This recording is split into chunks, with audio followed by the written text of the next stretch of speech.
Hey guys, it's Sarah. If you're new here and you enjoy the strange and unusual, please like and subscribe. And if you are unusual here, things have changed up a little bit. I am not posting every day anymore. I am posting every Thursday. So it's easier for y'all to keep track and it's just not so many. Helps the quality of my videos and also helps me come up with better ideas and longer videos at that. So, without further ado, I'm gonna kind of tell y'all what I'm getting into today. Today, I'm getting into my trip in Savannah, and if you're not familiar with Savannah, it is one of the most haunted places in the US. And there's several reasons and speculations why, and I'm going to go into it. So if y'all are interested, please continue watching. It was a very fascinating trip, and I went to 3 different places in Savannah, but all of Savannah is supposedly haunted. So tune on in, and I'm going to dive on in. So the first topic I'm going to go into on Savannah in my video is the Bonaventure Cemetery. That is where I received my tour and learned a lot more about Savannah and kind of where to go from there, because I had looked up some stuff, but you never know until you talk to people that are from the area what is the most well known.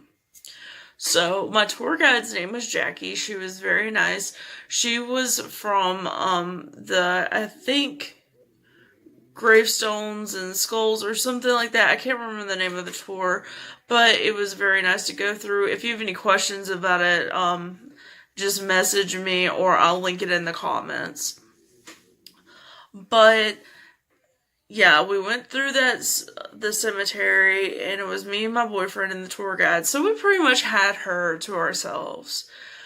Now, before I get into kind of like who all owned it, what all graves are there, I'm going to get into the speculation that has been seen or heard about in the cemetery, what supposedly is like a haunting. So, there is a man named John Walls who created the sculptures and statues in the cemetery. Well, a lot of people have seen the statues move or smile. This follows up with the thing about this sculpture named Gracie. The girl who died's name was Gracie, and it was modeled after her. Well, it is said that if you leave candy or a toy, it will end up in her lap or unraveled at her grave. And they've kind of seen like a little shadow of the little girl. That's speculation too. And also, the last but not least thing about it is there is heard and have been seen a pack of dogs that have been like howling in this said community. So those are kind of like the ghosts that are around there in the cemetery. Now, in the actual cemetery, the kind of history around it, so it was owned by a man named Josiah Tatnall, and him and his family lived there until 1803. Now, the first person buried in the cemetery, now keep in mind, this wasn't a cemetery at said time when owned by Josiah, but his daughter died there in 1802, and she was buried there.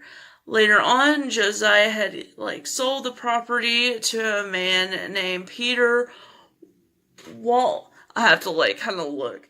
Peter Waltzberger,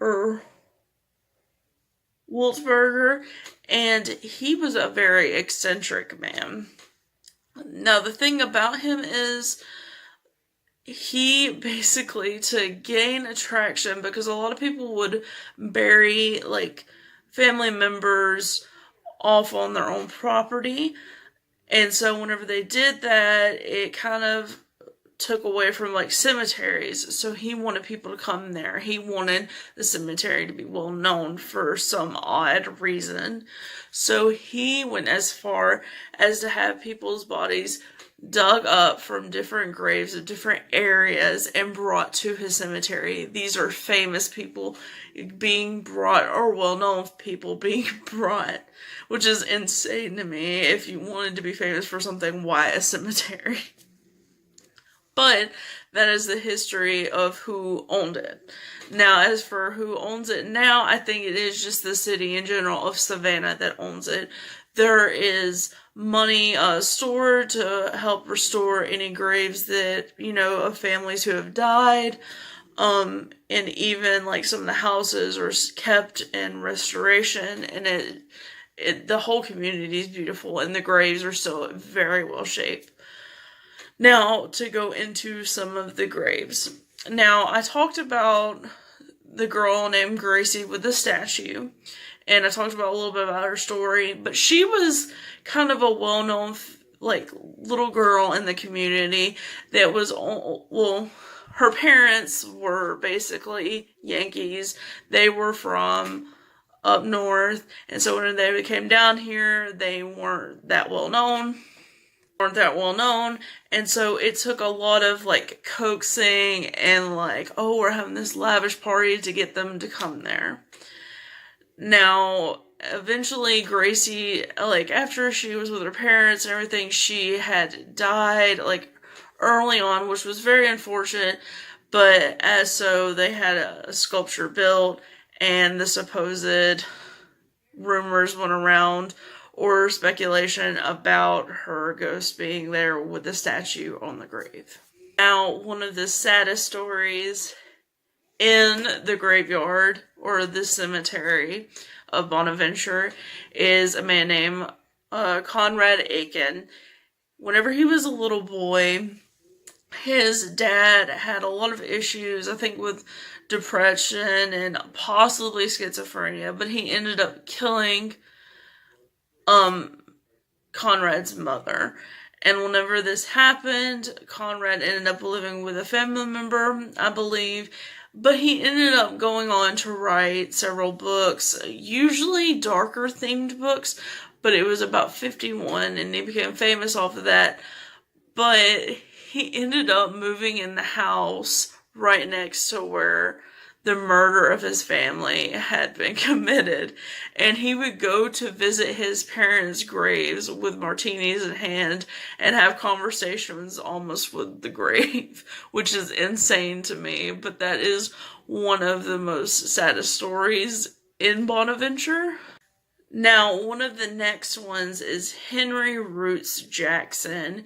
Now, this kind of dives into possible cult activity, which is kind of odd, but Henry Roots Mason, I believe, was supposed to be a very nice man, but whenever he was in college, he was inducted into the Freemason Society, the Skull and Bones, which has a lot of speculation throughout history of being connected to the occult. But as for Henry Roots Jackson himself, I think he was connected to the Civil War or the war, and he fought. He was a very honorable man, but that was just kind of something odd to me, that he was possibly connected to something in the occult or the history. Now, as for one of the most famous graves, if you are not familiar with the name, I am going to name off 2 songs. But Johnny Mercer was buried in the Bonaventure Cemetery in Savannah, Georgia. He was a songwriter and musician. He wrote Jeepers Creepers and Moon River. If you've seen the Audrey Hepburn movie that she stars in, that's Breakfast at Tiffany's, she plays it on the ukulele, sings it. And also, he's known for having an affair with Judy Garland. But even though he basically had the affair, he still was known to be a very good guy. He paid off his family's debts. He even helped out with anyone that needed it. And it's just kind of sad that he was connected to that. But he is one of the most famous people in the Bonaventure Cemetery. Now I'm moving on to, if you have heard of the Garden of Good and Evil about like Savannah, or I haven't personally read it, but there are 3 things you need to know.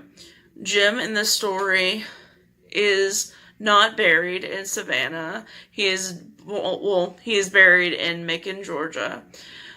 The statue of the bird girl, or I think it's like Little Wendy, she is in a museum because people were messing with the grave and they didn't want to break it or anything.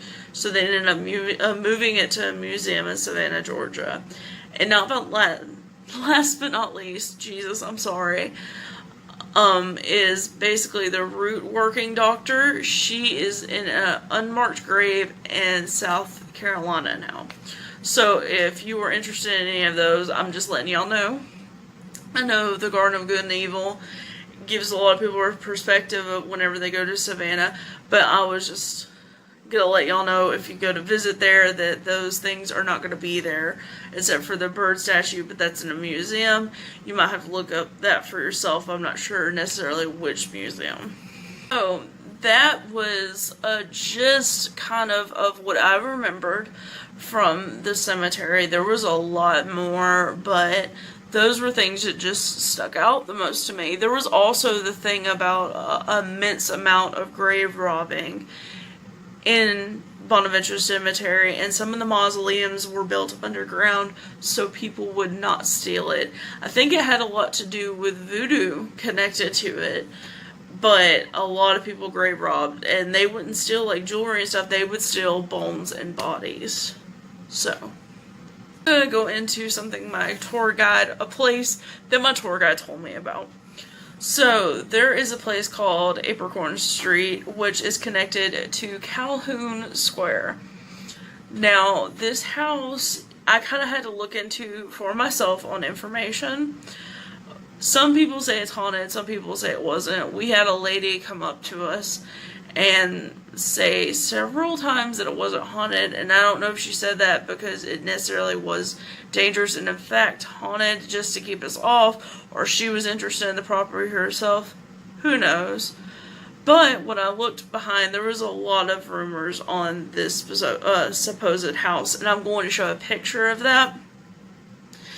But this said house had a rumor of having an abusive father who lived there, and my tour guide told me, I don't think she knew the history, or I don't know if she did or didn't. A lot of stuff seems like hearsay, but with a lot of rumors, there's a lot of truth too.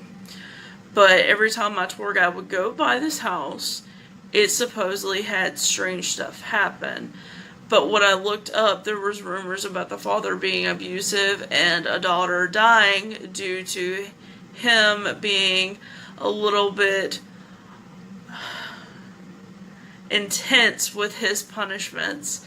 But whenever I looked up even more, it was saying he just had 2 daughters and he died somewhere else. But regardless, something about Calhoun Square and this house, there were slave graves built under the house, or that were already underneath the house, and the house was built on top. Anytime you build on top of graves, you're probably going to have bad karma. Something else about this supposed house is the fact that anyone who has lived in it, I don't know how many people have lived in it, have died. That is off of several sources I had read, but they had died in that house.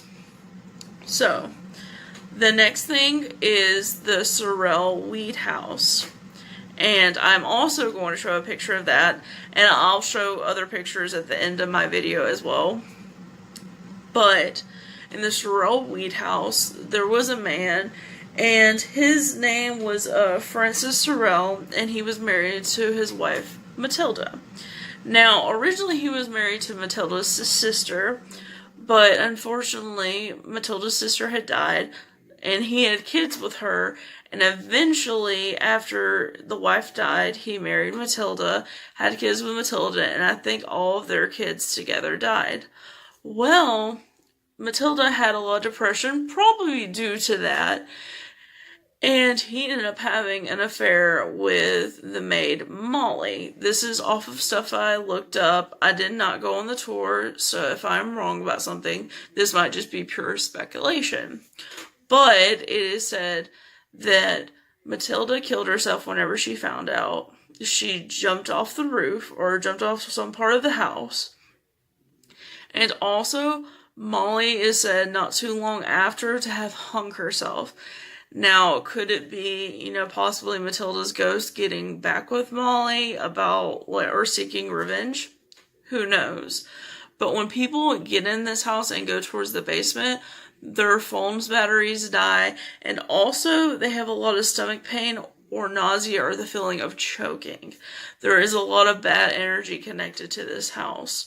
So, I wish I could have taken a tour, but I was limited on money and also limited on time. But these were kind of things that were really creepy to me. And the fact of the matter is, I don't know if I would want to go in there and then feel nauseated or something. But apparently there's a lot of bad energy with that. And I think there's a lot of tours surrounding that.